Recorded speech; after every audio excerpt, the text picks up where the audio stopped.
మాకు కనీసం ఒక 3,000 అదనంగా ప్రకటించాలని చెప్పి ముఖ్యమంత్రి గారి కోట నుంచి ఇల్లు అందించాలి, ఆమోదించాలి, హామీ ఇవ్వాలని చెప్పి మీ ద్వారా కోరుతూ మీ యొక్క దీవెనలు అందించాలని చెప్పి మరోసారి మీ అందరికీ మనస్ఫూర్తిగా విజ్ఞప్తి చేస్తూ వారు ఈ సందర్భంగా అమూల్యమైన సందేశం నా హామీల్ని నెరవేర్చే విధంగా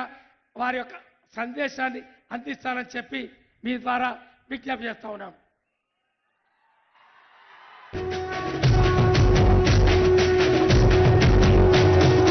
మూడు రంగుల జెండా బట్టి సింగమోలే కదిలినాడు ఒక్కరు కాంగ్రెస్ సూర్యుడు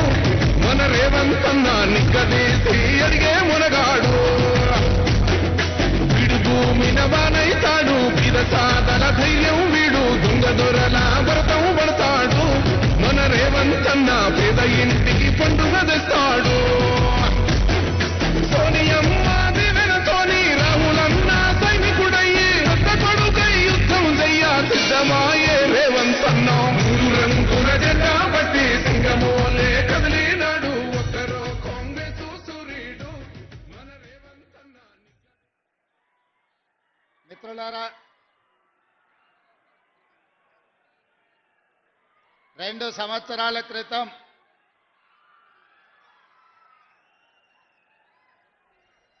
డిసెంబర్ 3, 2023 నాడు మీ ఓటునే ఆయుధంగా మార్చి దుర్మార్గమైన పాలనను అందిస్తున్న గడీలను కూల్చి ప్రజాప్రభుత్వాన్ని, ఇందిరమ్మ రాజ్యాన్ని మీ ఓటు అనే ఆయుధం ద్వారా సాధించి ప్రజాపాలనకు పునాదులు వేసి 2 సంవత్సరాలు మనం పూర్తి చేసుకుంటున్నాం. ఈ 2 సంవత్సరాల ప్రజాపాలన విజయోత్సవ సభను నర్సంపేటలో మీ అభిమాన నాయకుడు మా సోదరుడు దొంతి మాధవరెడ్డి గారి విజయోత్సవ సభను ఏర్పాటు చేసి ఒకే ఒక్క శాసనసభ నియోజకవర్గం నర్సంపేట నియోజకవర్గం నుంచి వేలాది మందిని ఆహ్వానించి నిజంగా ఇందిరమ్మ రాజ్యం ఒక విజయోత్సవం అని ఈ కార్యక్రమాన్ని ఏర్పాటు చేసి నాతో పాటు ముఖ్య అతిథులుగా వరంగల్ జిల్లా ఇన్ఛార్జ్ మంత్రివర్యులు మిత్రులు పొంగులేటి శ్రీనివాసరెడ్డి గారిని, అదేవిధంగా ఈ జిల్లా నుంచి ప్రాతినిధ్యం వహిస్తున్న వరంగల్ సిస్టర్స్ మా సోదరిమణి సీతక్క గారిని, అదేవిధంగా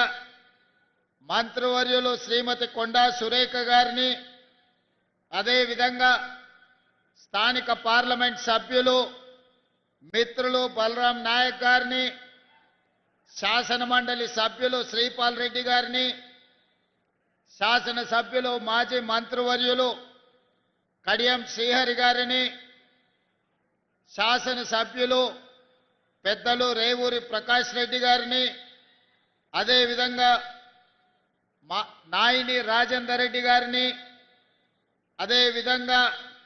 రామచంద్ర నాయక్ గారిని, గండ్రా సత్యనారాయణరావు గారిని, నాగరాజు ఎమ్మెల్యే గారిని,